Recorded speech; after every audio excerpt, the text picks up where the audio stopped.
I didn't come from a calm household. No. What are you kidding me? The only time things calmed down in my house is when the phone rang, because my mother was screaming before that, I will throw you down a flight of stairs. Bring. Hello. Whom shall I say is called? Yeah, Whom? My mother never used the word whom.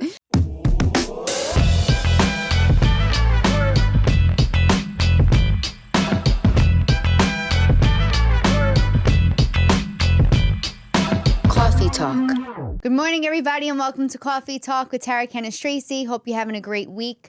I am really excited for today's guest. I've asked him to come on the podcast for maybe 2 months in a row now, and he's never actually been here. He's a road warrior. He is a fellow Paisan and a fellow Boroughbred. I have Adam Ferrara here. How are you, sweetheart? Hello. Thank you for coming in. Good. I'm glad it worked out. Yeah, I know. Finally. Yeah. It was like my 6th time asking, but we made it happen. Yeah, I'm glad we did. And we got you coffee in hands. Yes, we did. For Cawfee Talk. So you are a Queens boy. Hey. Born in Hillcrest in Jamaica, but I pretty much grew up on Long Island. From an Italian family. Yeah, we left. We were in Queens, off Liberty Avenue, and my father went, the neighborhood's changing, get in the car. So we left because all the gangsters were coming in, you know. And I remember vividly, my father goes, listen, there's no such thing in this world as easy money. Mm-hmm. Somebody comes with you with a plan to make some easy money, they're going to throw your ass under the bus as soon as shit goes bad. And a lot of those people are in this family. What? I didn't see that one coming. I didn't either. Yeah. Is it get in the car? All right, fine. Well, that's a natural progression, though, I think, Queens to Long Island. Yeah, it was weird. It was, and my grandmother on my father's side, all the criminals were on my father's side, and all the neurotics were on my mother's side. So I know how to hotwire a car, but then I feel guilty and I bring it back. And you get nervous about it. You think you're going to get caught. Yeah. But my grandmother actually had a brownstone in the village. Well, yeah. That's the... Exactly. That's the face you make. Imagine? That's the face you make. Could you imagine if that was still how much money? Exactly. Everyone in that generation, my grandma, they fought to get out of the city, and we're all fighting to get back in. I got back in. I got a little loft down in the village. Oh, do you? Oh my God. My first TV gig, I said, listen, before I piss this money away. That is so smart. Yeah. Yeah, that's yeah, oh my God. The real estate, first of all, real estate in the Bronx now. Yeah. Is ridiculous. Yeah. I grew up there. Again, natural progression. You get out, you get a few dollars, you go to Westchester, people want grass or whatever. They're building a Metro North now through the Bronx. You can't afford the houses in the city. Queens, forget it. My friend wants to buy a house in Forest Hills. I'm like, for $2 million, you too can live in a home in Forest Hills, Queens. I got my grass in South Bronx. There's not much there. Oh, yeah. Unless you're cutting Yankee Stadium, there's not much grass in the South Bronx. Yeah. Which was where I got married. I went on the docks, but... Yeah.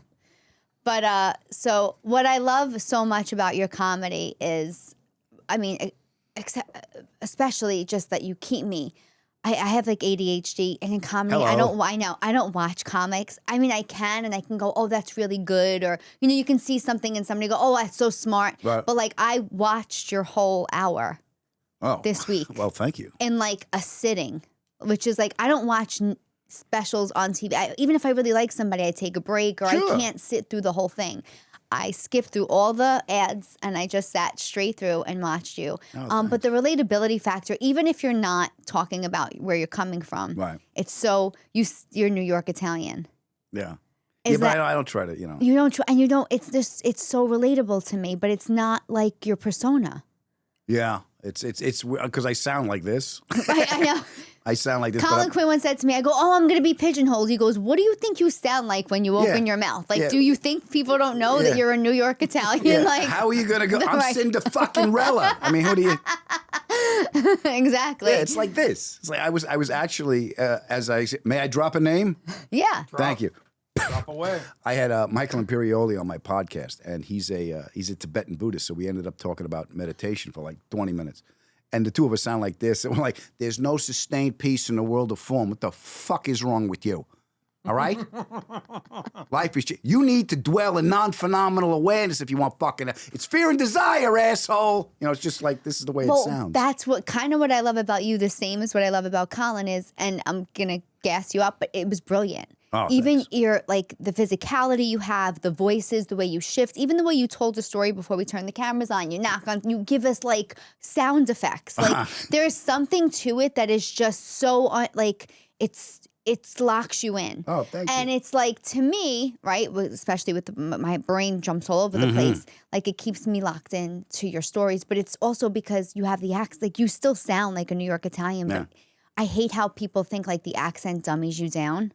Yeah. And when I hear Colin, who I think is brilliant, and you, and it's like, oh, we're not, right? It's not like this, comedy. It's like smart. Well, first of all, thank you. And Those are kind words. exploratory, and it's like self-deprecating in a way, but that's relatable to others. You make fun of depression or anxiety or like things that are like the common theme of 2026. Yeah, it was just I always gravitated towards confessional comics rather than social critics. So yeah, that's Well, what who I'm did trying you to do. like? Who did you love growing up? Well, I love Pryor. When I saw Pryor, I was 12 years old, and my parents took us to one of those parties that your mother would give you the warning in the car. Like, now your father does business with these people. Behave yourself. Don't clog the toilet. Don't eat everything. And don't curse, for Christ's sake. All right. So all the adults were downstairs, and they watched Richard Pryor, the Santa Monica concert where Patti LaBelle opened for him. We couldn't see because of the language. So they went upstairs. So I went downstairs. This looks like a big tape recorder. Hit rewind. Stood up. Tara, I'm watching the entire thing, mesmerized. I said out loud to nobody. There's nobody there, just me. I'm like, look what this man can do. He didn't have an intro. He walked up and just grabbed the mic and started talking. And just the way he captivated me, was like just the difference between a white guy and a black guy walking through the woods. There was no words, So that was I went, wow. And that was my first, and I didn't know I wanted to be a comic, but I remember thinking, this is important. I don't know why, but this is important. It is. And then my aunt gave me a George Carlin tape. So then the prized possessions was the comedy album. You start collecting comedy albums. Then a friend of mine turned me on to the 2,000-Year-Old Man, Mel Brooks, and then Robert Klein, who has become a friend. So that's why I told you that story before. So you would hear all that stuff. And I'm dyslexic, so I process by listening. So those were always my companions. I would make them into put them on my little Walkman, and I would just walk around. Oh my God, a Walkman. Oh yeah. Oh my God, that's a throwback. Sure. Yeah. And so Wasn't all digital, kids. When, You had to do shit. There were no downloading. You're playing albums, yelling at your brother. Shut up. You're on the mic. this is what it's like. You need to see Adam Ferrara live. But cassette tapes, yeah. So when did you, now you watched that at 12, you start collecting these albums. When did you first get on stage? July 13th, 1988. I love the date. East Side Comedy Club, Huntington, Long Island. It was a Wednesday night. I got out of college. I told my parents, well, we've done one of your things. Now I'm going to try one of mine. And I made the mistake of telling my mother. And my mother was the original Twitter. She told everybody. I love the original Twitter. When you talk about your mother, we were talking about jokes in the green room about your mother, and I was laughing. Forget about watching somebody on stage. If you give me a bit in the green room, I'm never laughing. Right. I was laughing at the bits on your mom. Anyway, all right, go back to I was asking you to help me. Yeah, I need the end. So my mother told everybody, and the whole neighborhood showed up. It was this little 120-seater. We sold it out on a Wednesday night, and I was terrified. So wait, you went, you like did your own show? No, I just went to an open mic, and I made the mistake of telling my mother. She told everybody, and everybody showed up. I would die. Yeah. It took me years before I wanted anybody to know me. Like, no, come see me. What it did for me was, and I was in the back going over the stuff I wrote. And then I walk on stage, and my dopey cousin says something. So I just unloaded on him for 5 minutes, and I destroyed. Because, and then before I knew it was over. But I got bit. I got my boom. You get that laugh. Yeah, once you get that cherry high, you're like, oh, okay. And then I quickly realized I can't travel with these people. I don't even like to see them for Thanksgiving and Christmas. I'm not bringing them on the road with me. So I went down the next day, and I told my dad. I said, Dad, I want to be a comic. And my father was very mechanical. That's why I love cars, because my father could fix everything. And that's when I got to spend time with him. He was always working on the car. And he explained it to me. Like, I know how they work, but I don't have the if-then go-to statement. My family was in cars, too. So I come from a very mechanical family, and I couldn't do that. So I always felt less than until I did stand up, and my dad was there, and he saw me do it. So I walked down to the shop because I was working for him then. So I walked So down. you work in an auto mechanic shop? Oh no, it was kitchens and bathrooms. He did. Okay. He just liked to Okay. fix cars, Okay. but his profession was kitchens, bathrooms, remodeling. It's construction. Italians I in was like, construction it's, on Long yeah. Island. Stop it. My You're whole a family, yeah. groundbreaker. Yeah. So I came home, and the next day I walked down, and my father looked at me like he never looked at me before. He's like, who's this guy? And I said, Pop, I want to do stand up. And I've told this story before, and he takes a long drag off his lucky. He just went, you do it now. He goes, you do it now. He goes, but if you're going to do this, you give it everything you got. Because here's what's going to happen. One day you're going to look in a mirror, and it's going to be an old man looking back at you. You don't ever want to think if I only tried that much harder. Wow. I mean, that's profound because sometimes you think, and growing up in the Bronx, growing up Italian American, you think there are certain limitations to thinking or and like to have that insight and to tell you to give it your all, because it's easy for, back then my parents came from nothing, grandparents even less, and it was like, you need a job, with a pension, with a this, with a that.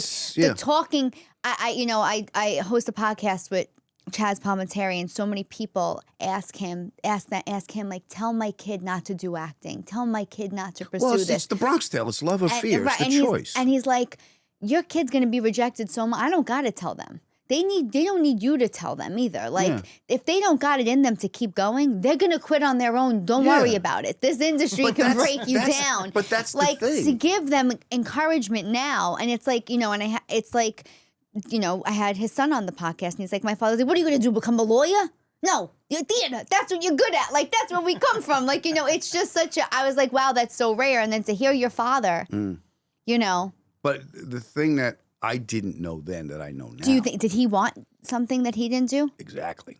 Oh, my God. He said, before your life gets complicated. I'm like, kids, where the fuck your did that come? fault. No, I'm kidding. Yeah. Catholicism hasn't given me enough guilt.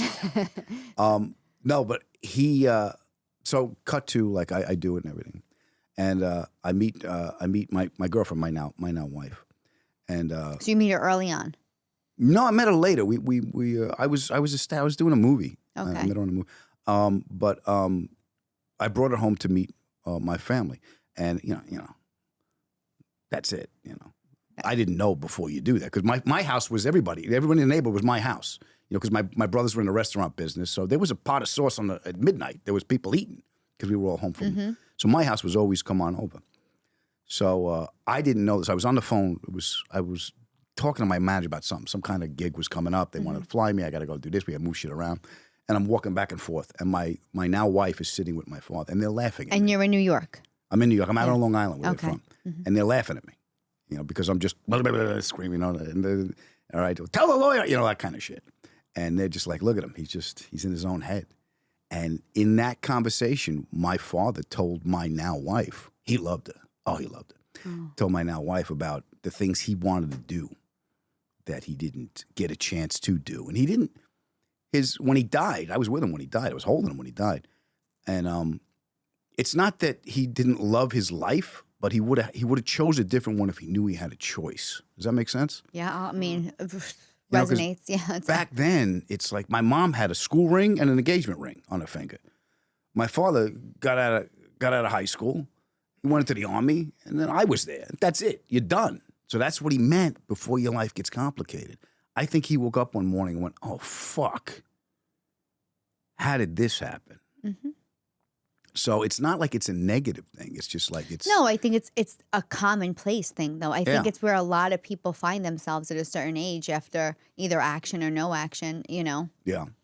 And so was it in the arts that he wanted to pursue? Do you think? No. He was an inventor. He wanted to invent shit. He could figure stuff out. He built a house. He built it because he could do it. He knew how to. He taught himself how to draw. He taught himself how to do perspective drawing, so he could communicate the ideas for someone's kitchen or bathroom. He said, "I got to be able to." So he taught himself how to do that. I got him hanging up in my apartment. I found all his drawings, all the jobs he did. he taught himself how to do this shit. There was no math. Right. There's no YouTube. This Right. was it. You sat down and figured it out. So he figured out how to shade with his thumb. He figured out how to make it look good. He figured out how to do all that stuff. Because my grandfather was a plumber. So it was just plumbing. There was nothing creative about it. My father had he could see another dimension of shit. So he taught himself how to do that. So it was a creative thing. So he wanted to be an inventor. You could have patents. Yeah, Up he wanted here, to do all right, that stuff. But, he's got kids and people How gotta many eat. kids? 3. Yeah. Wife, 3 kids. He worked with my mom. We all worked together. I was working for my dad. He pushed me to get my driver's license so I could drive tools back and forth and supplies to the job. I love that.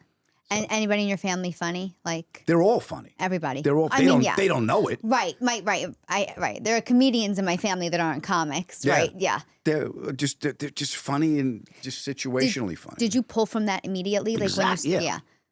Those are the voices that were in my head. Those are when you're a kid, you don't know you're taking shit in. Right. You're constantly observing but not realizing. You don't know you're taking shit in, and you also don't know that you're forming patterns that are gonna hurt you later in life, or not bring you what you desire, and you don't know why you're the one keeping yourself from it. And that you got to undo a lot of that shit. For me, anyway. Yeah. And there's comedy. There's also acting. I mean, you don't just look like a cop. You play one on TV. Many cops, firemen, Yeah. gangsters. I get Yeah. all kinds of shit. And did that come just because of stand-up? Like, was stand-up the goal? Was acting? Because, like, a lot of times I think I loved stand-up, but I was Right. almost like, I can't do that. Like, I didn't think I could do it until I couldn't stand not doing it. Yeah. But was that? No, I did stand up first, and then I flew out here. We're in LA. I was on Long Island, and I flying out here to do. I think it was the Tonight Show. So it was Arsenio. It was one of those. I was young, and my agent at the time set me up for an audition for this sitcom, and I got it. So I had to extend my trip and shoot for a week. And it was a sitcom called Flying Blind with Taya Leone Okay. Oh, yeah. and Corey Parker. So Tara, I didn't know what I was doing. I just got the gig. So I was on the set, and I was very nervous. I didn't know, but I was getting the laughs where I had to. I knew enough to listen. I knew I liked it. And you know who really helped me? Who? Michael Tucci, Oh, my God. the guy that played Duty in Grease. Yes. He came over and goes, "Hi, I'm Michael." I said, "I know who you are." And he just sat and talked to me and explained what they meant when they said shit, and I just nodded. I don't know what they Right. It was your first time on set. Yeah, but I knew enough to know I don't know, but I wanted to know. So then I enrolled in an acting class after that.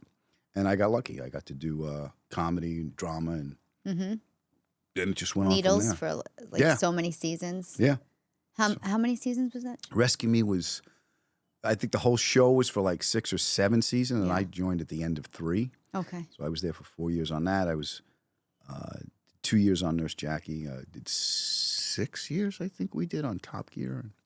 Oh, was it that many years, Top Gear? Yeah, 70-something episodes. The other guys know, I don't. But yeah, it's like 70-something episodes. So we did well. And then I just saw you in Nana's. Nones was it was a fun movie to do. Yeah. Yeah. And then you get, this business. We get a guest star. Hey, It's I'm still excited every time I get to work. I love that. When did you come out here? Because that's a big transition. Yeah. I flew at 93. No, your wife was from New York? No, my wife is from San Francisco. Okay. I came out here. I got a TV deal in like 1993. Okay. So I moved out here in 93. And I got a couple of pilots that didn't go anywhere. And then I got a job on a show that shot in New York with Dennis Leary. It was actually called The Job. It was a cop show.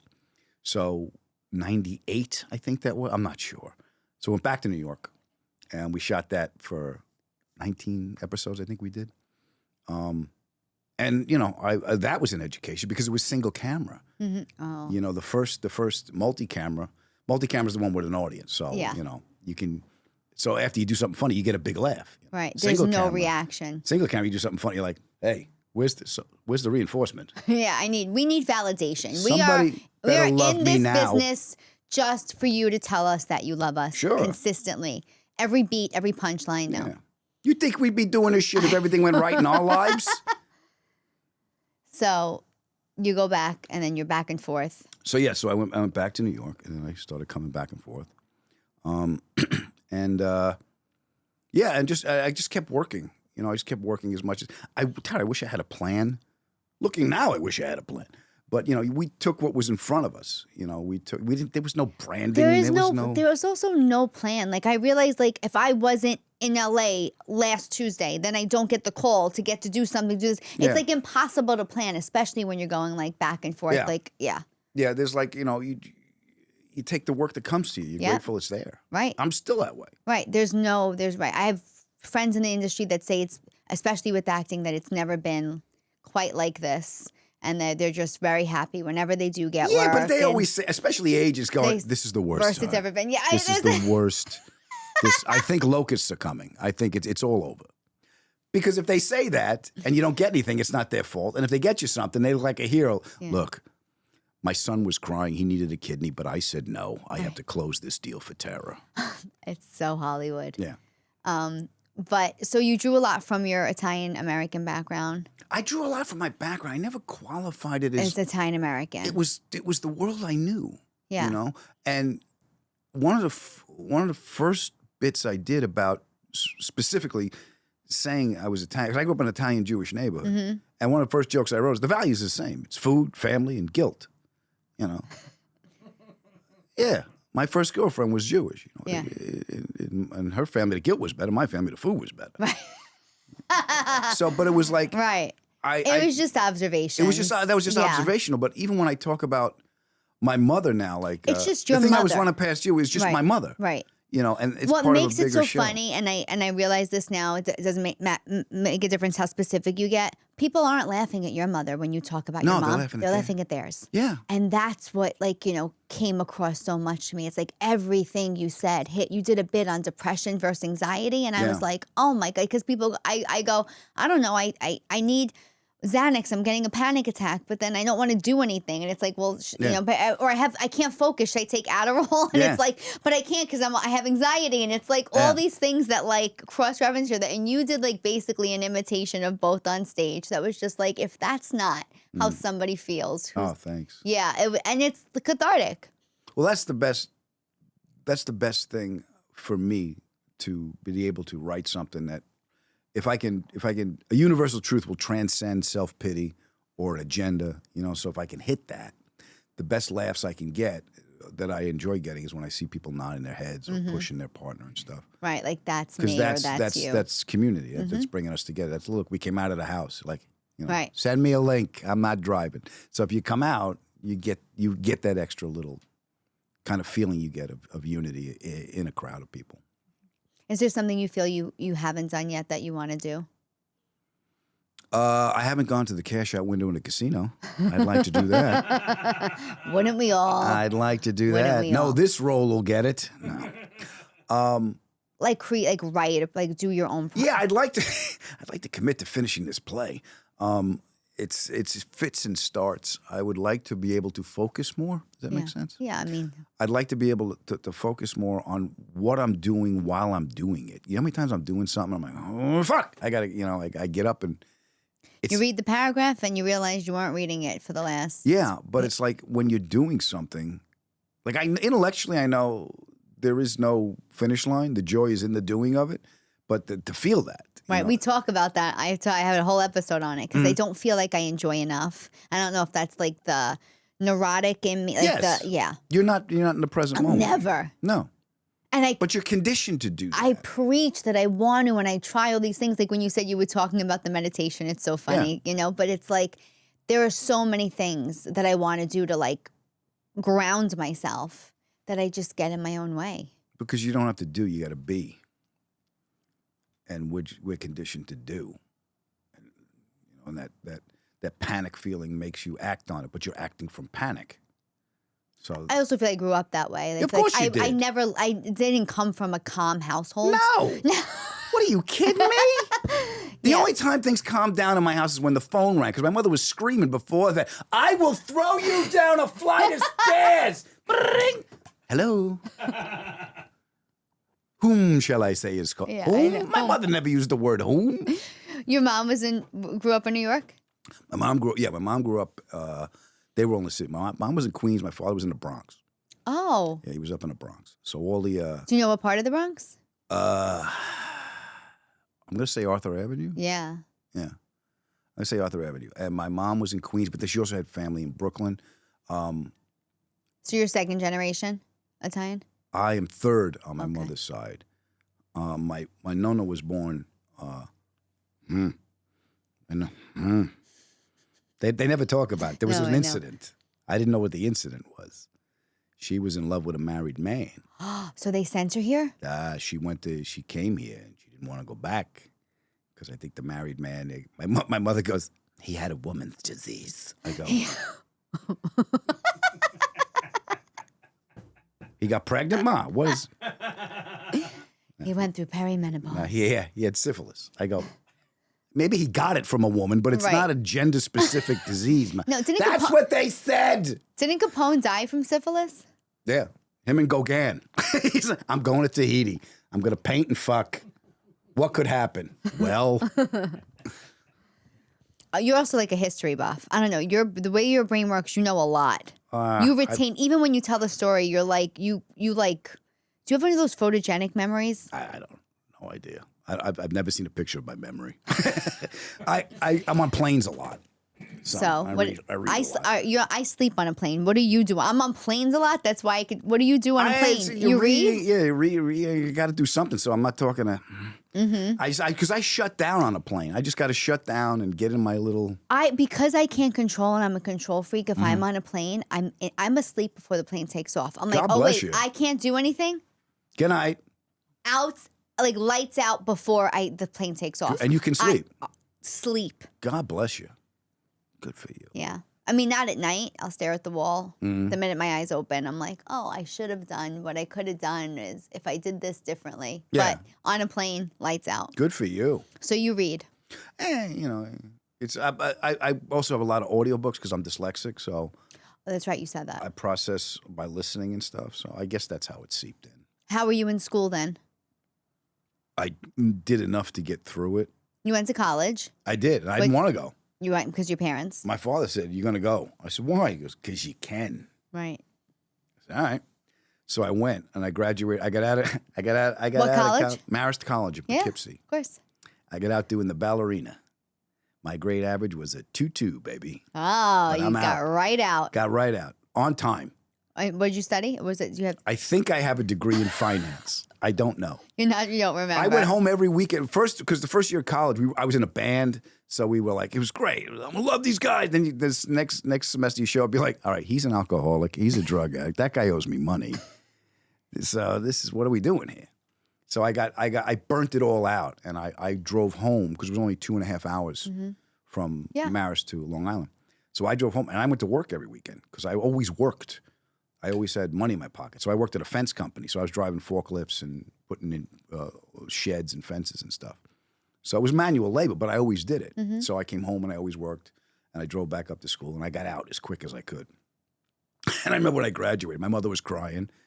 And my father shook my hand and went, well, you bullshitted these people. Get in the car. I love that.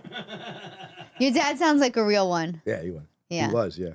How long ago did he pass? He died in 2010. It's a while. It's a while, yeah. But he got to meet my wife, which was great. He got diagnosed in 2006. I was in New York. I was shooting a movie at the time, and I got the call from my brother. Fuck. So we go home. That he was sick. Yeah, that he was sick, and you don't think it's ever going to happen to you, but it does.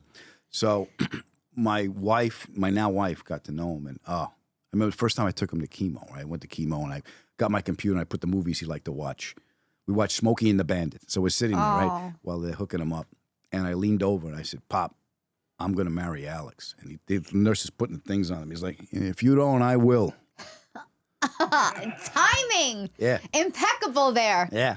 Yeah. And he loved it. That's great.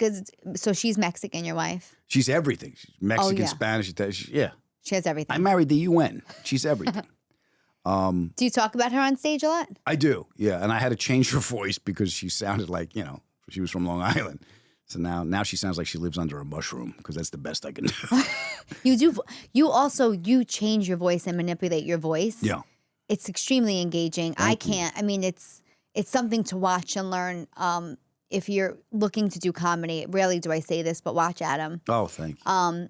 But yeah, But it was never, Tara, it wasn't a conscious choice. It was just how I knew how to communicate the idea. this is how you told stories here. You changed your voice here. You also told the best Jackie Gleason story I've ever heard. Yeah. Can you say it? Tell it.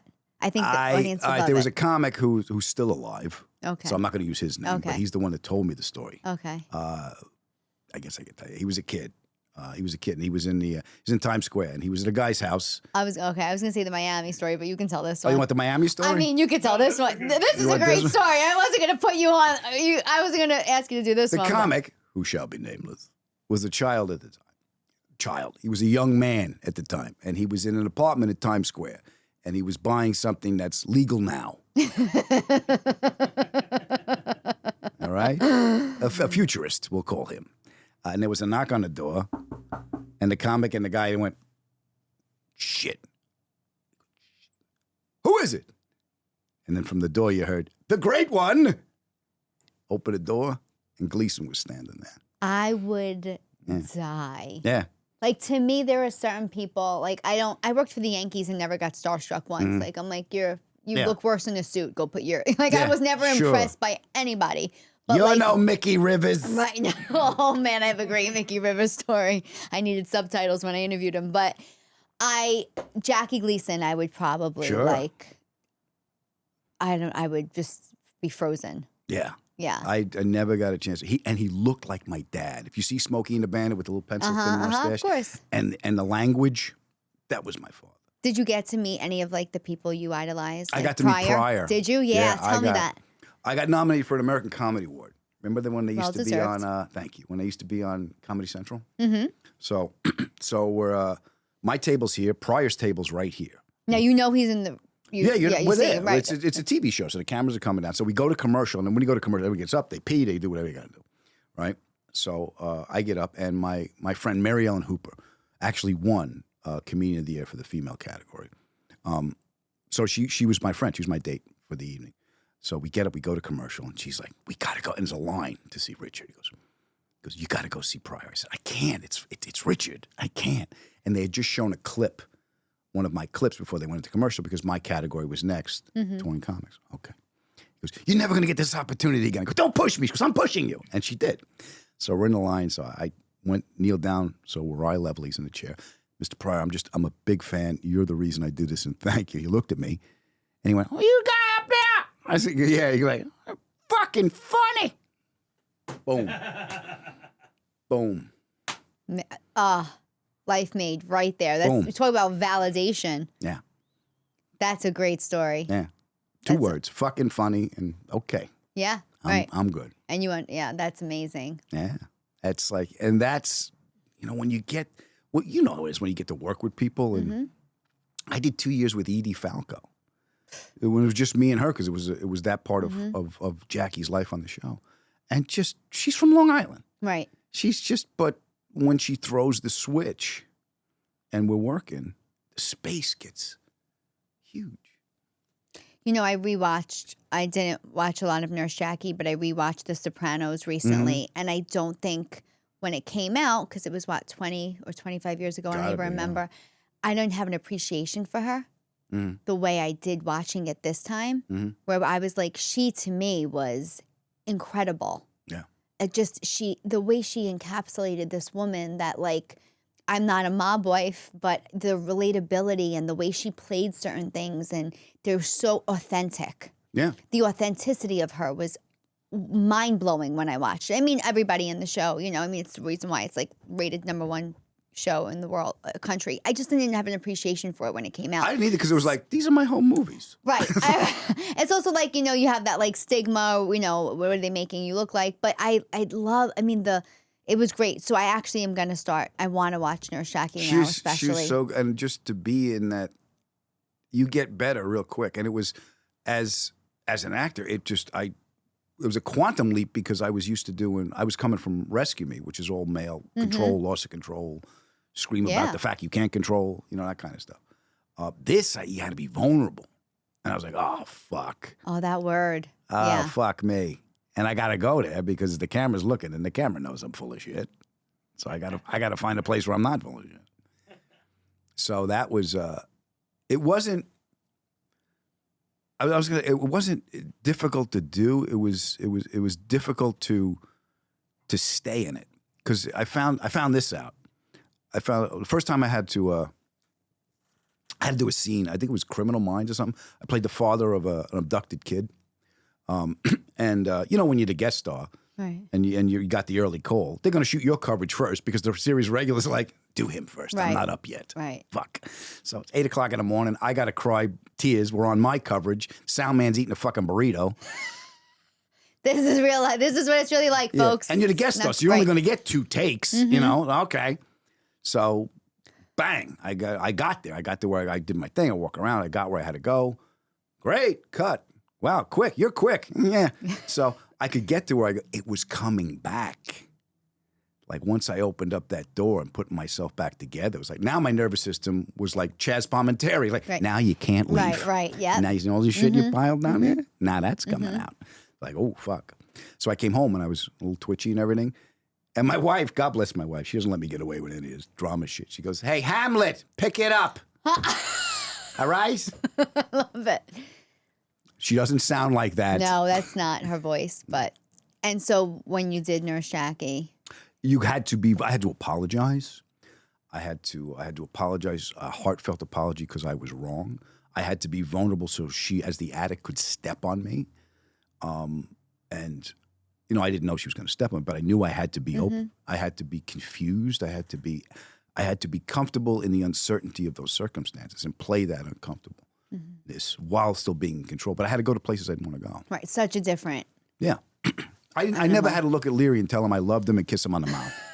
He would have loved that, by the way. By the way, one of the most awkward, I was terrified. The first time Frank, my character, kisses Jackie, right, we're in Queens, right? We're shooting it right, and it's beautiful. I was like, I didn't know this place was here. Lights, and the lights were coming off the water. It was just this little table there. It was just like, fuck. And I just looked at this place because we shot, it was late at night, and it was just the two of us. And I made a note of the address because I said, I'm bringing my wife here. So the next week I brought my wife here. A shithole. They took the lights down. Oh, there was boats there. She's like, are we buying meth? Why'd you bring me here? I was just... So anyway, I was so nervous because it was the first kiss. I was worried about the breath. Good in the movies. Yeah, brushing my teeth frantically. We get in the van to go to the set. We go through rehearsal, the whole thing. I'm eating Altoids one after the other, but they're cinnamon. So my mouth is numb. I'm like, she's going to think I kiss like a fish. Dead tongue. Yeah. So, but yeah, love scenes are nerve-wracking. So, do you think, and I know you don't play as the Italian thing, and I've watched different things online. What I loved about maybe a show like Sopranos or some other shows or movies, I should say, that they had like Moonstruck to me had this like real authenticity to it, where it was like they weren't pushing the character. It wasn't. I hate to like it wasn't like watered down. Yeah. So that it became like this mainstream thing. Yeah. And I think what, like, to me, the best comedy is when it's super specific. And then it becomes like the most relatable. And I think when you talk about things, you get like super specific, whether you animate them or show them or things like that.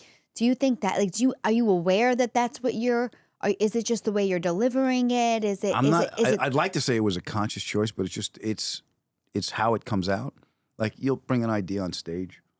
And how does that play for you? Because I've talked about it, but I'd like the audience to hear from you. Like, what is that? Like, you have a thought, you would make an observation. Yeah. How does it get to stage?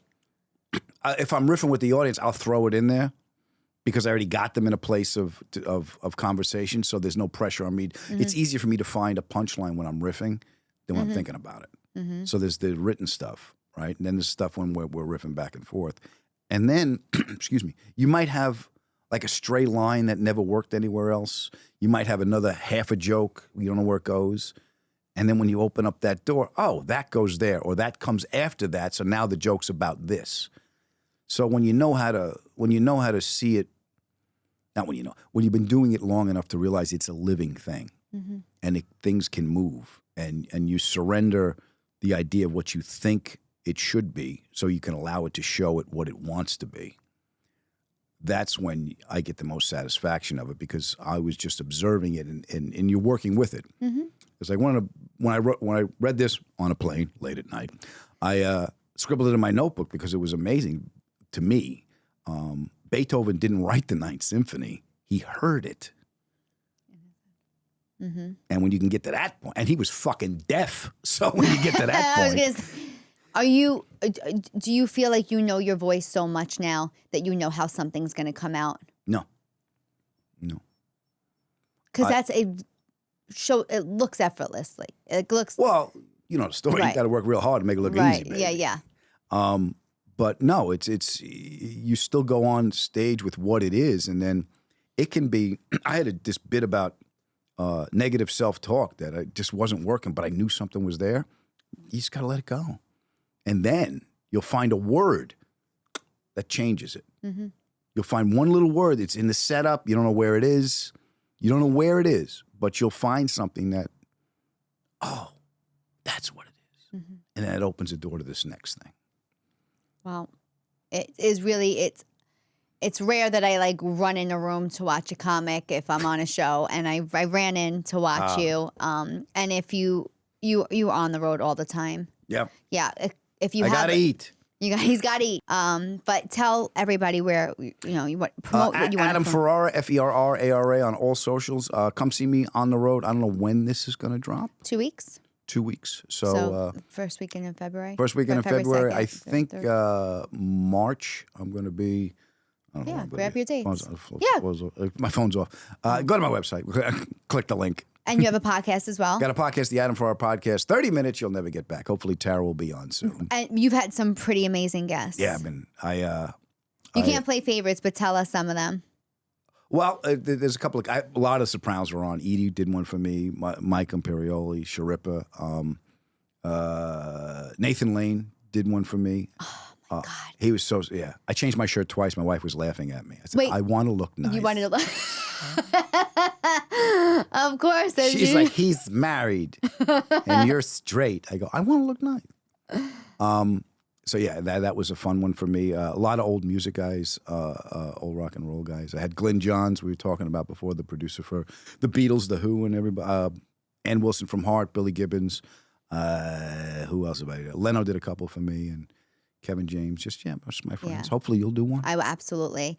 Guys, please, if you get the chance, you need to see Adam Ferrara live, or you can watch your specials online. Yeah, you can see them all online. Everything's on YouTube. The latest one, I believe, is called "It's Scary in Here." I just recorded one in January. It should be out soon. So. Oh, exciting. It's scary in here, guys. That's why we have Cawfee Talk. Thank you guys for tuning in. All my shows are listed at tarajokes.com. Cawfee Talk.